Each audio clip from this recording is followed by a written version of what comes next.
Oh boy, when version 40 card changes came out, I was actually the most excited about Traitor's Touch. Some people were probably like, meh, the passive got changed a little bit, the power and attack speed was added on it, but I saw that passive and went, oh. Find out why.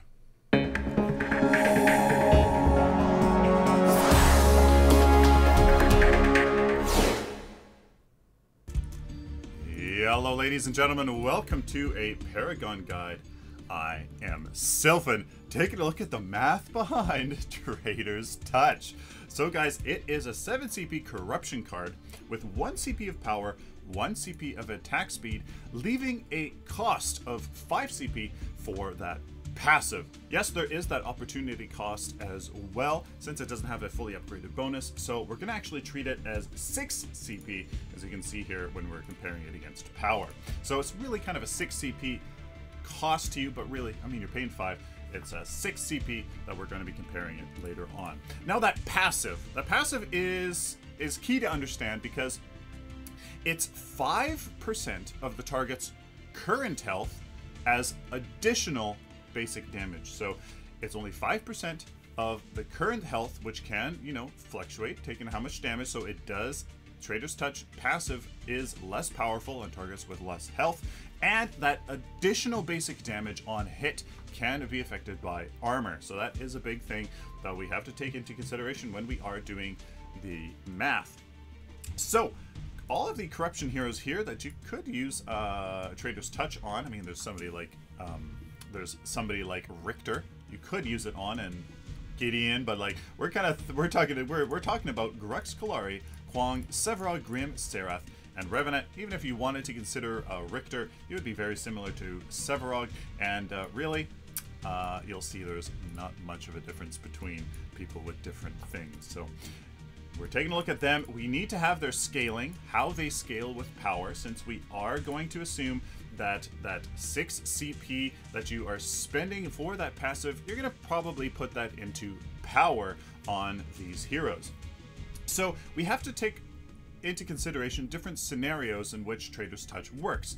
How does Traitor's Touch work against a tank/tanky support? How does Traitor's Touch work against your average caster, your average carry, and your average fighter? Now it's important here for the fighter scenario, we're not necessarily going to be looking at a damage fighter.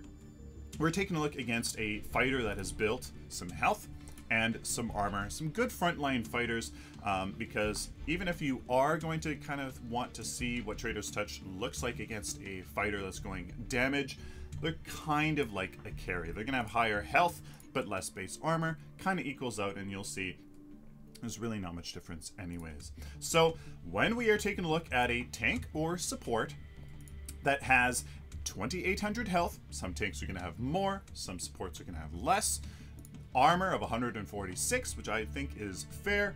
Traitor's Touch, the damage per swing is going to be 62.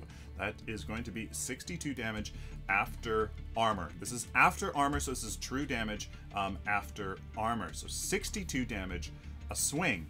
If this target is at half health, it's still dealing 31 damage. Now, if you were to not have Traitor's Touch and just put that into power on these heroes, how much damage does that do? Significantly less. Significantly less for these fighters. You can see that it's 11, 10, and 11. Yes, that is going to be 11 damage, whether they're at full health or at little health, but check it out. They're going to have to be at a 1/6 of their total health in order for Traitor's Touch to stop being worth it.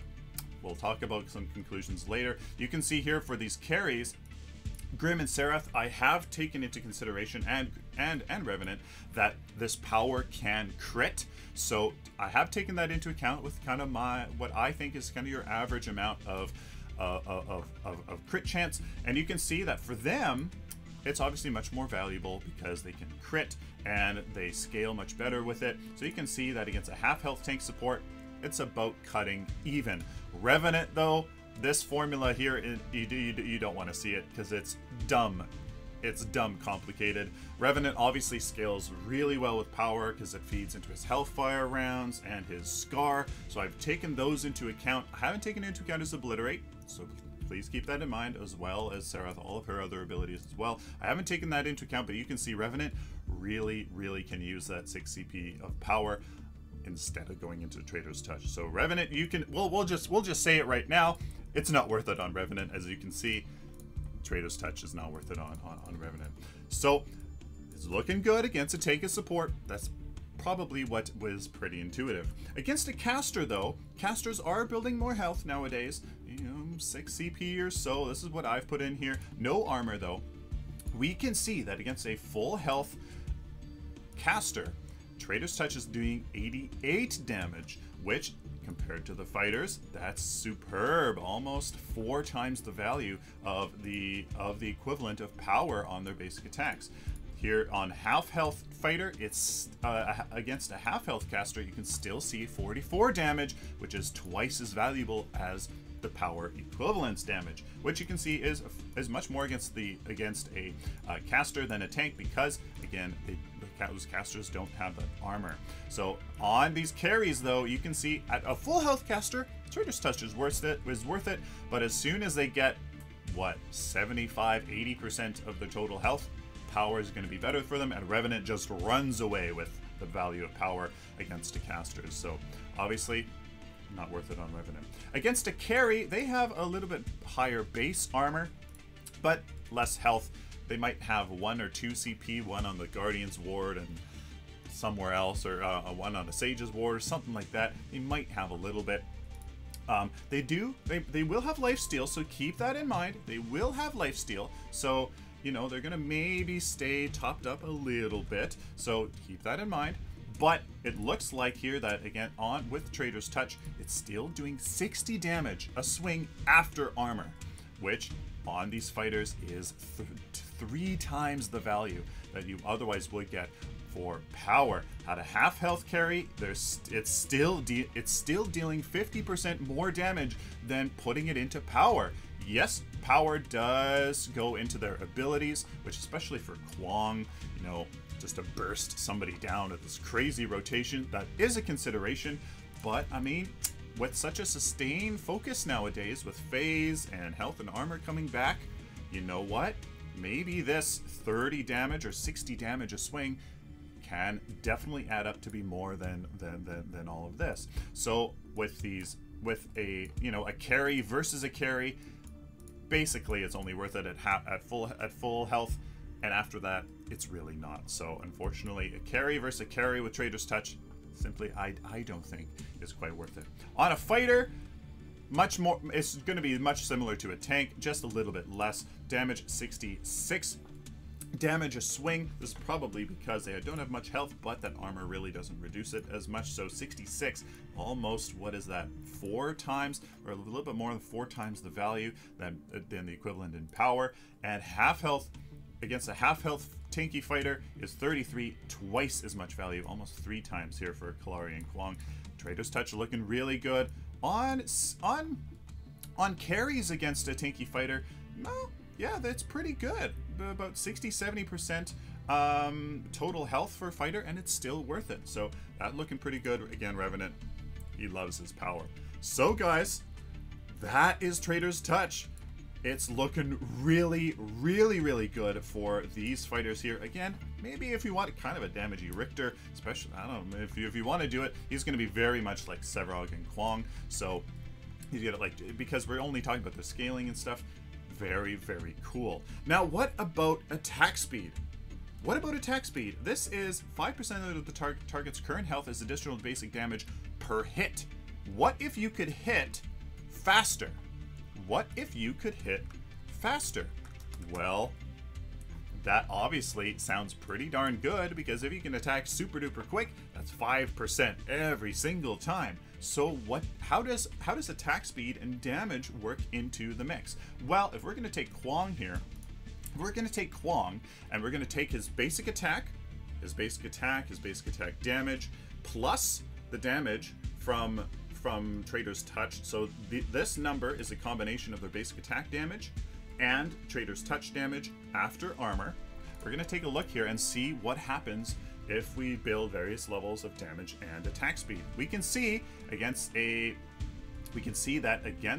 a tanky fighter here, 2400 health, we can see attack speed runs away with it.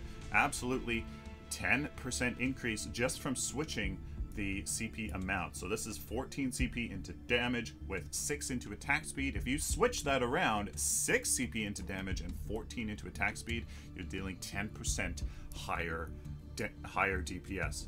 The basic attack damage and Traitor's Touch. Now again, Kwong, he likes his power for that kind of huge burst, Q into his right click into his ult, but I just wanted to see how it interplayed on his basic attack between damage and attack speed. If you're building 25 CP into damage stats, you can see again it's a 10% increase if you switch around those stats. And if you're building 30 CP into damage, 21 into power, 9 into attack speed, something like that, you can see again it's a 10% increase. What about a fighter against half health?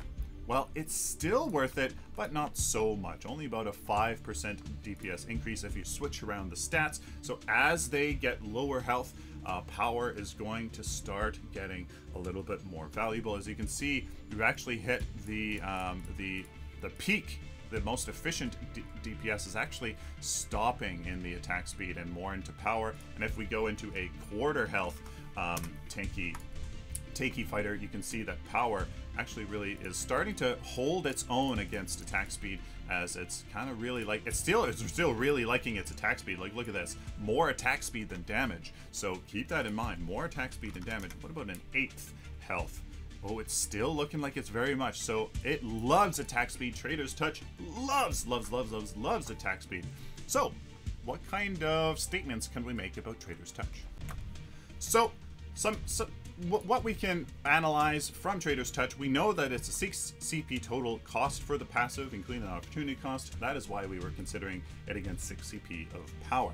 Now, Traitor's Touch more than pays for itself against a full health target on the fighters and pretty much on the carries as well, minus Revenant.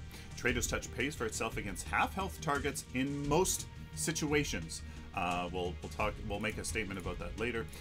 Carries suffer against some half-health targets with Traitor's Touch, and health cutoff points for Traitor's Touch to pay for itself. Like, you know, Traitor's Touch obviously is dependent on the target's current health.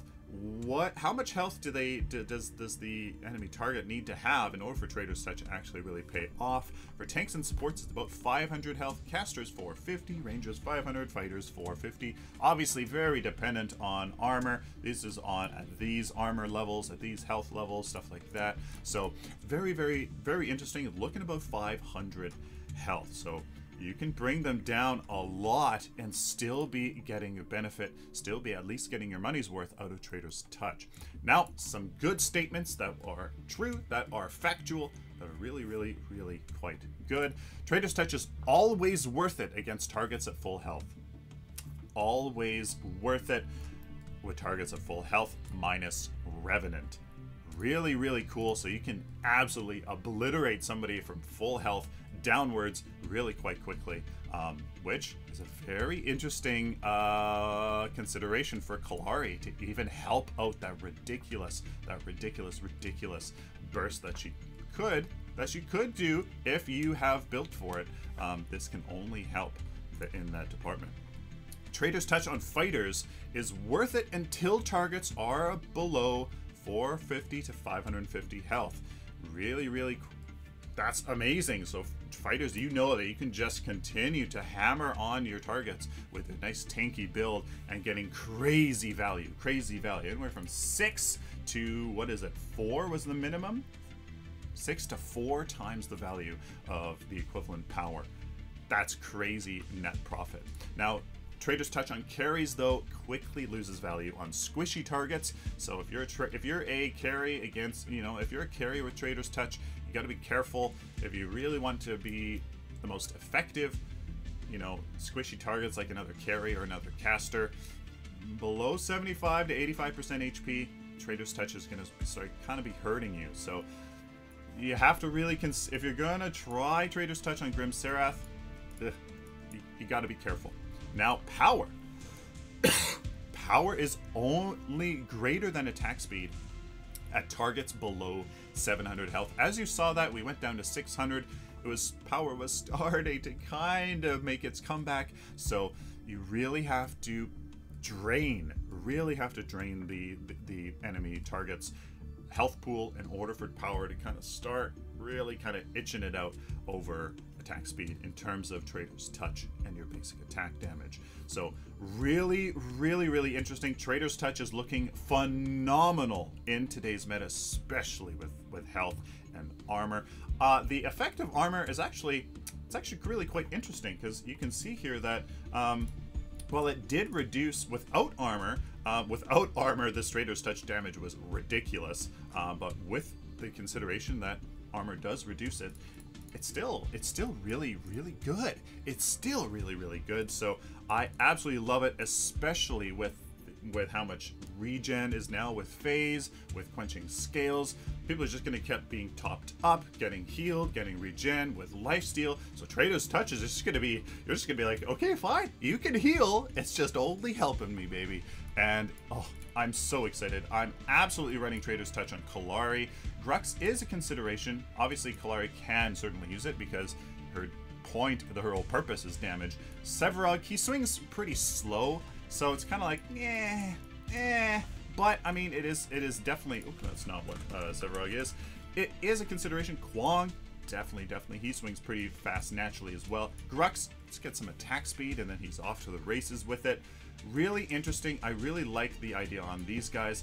These, debatable. Definitely not on Revenant. So guys, let me know down in the comments what you guys think about Traitor's Touch, about this math. Is there anything that I'm completely off my rocker about? Anything I've forgotten? Anything that's maybe wrong? What do you think?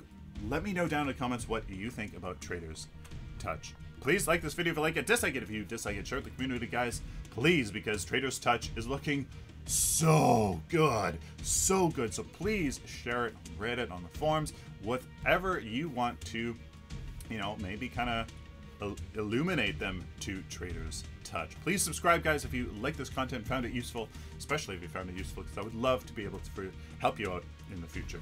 Until next time, like always, stay optimistic and positive.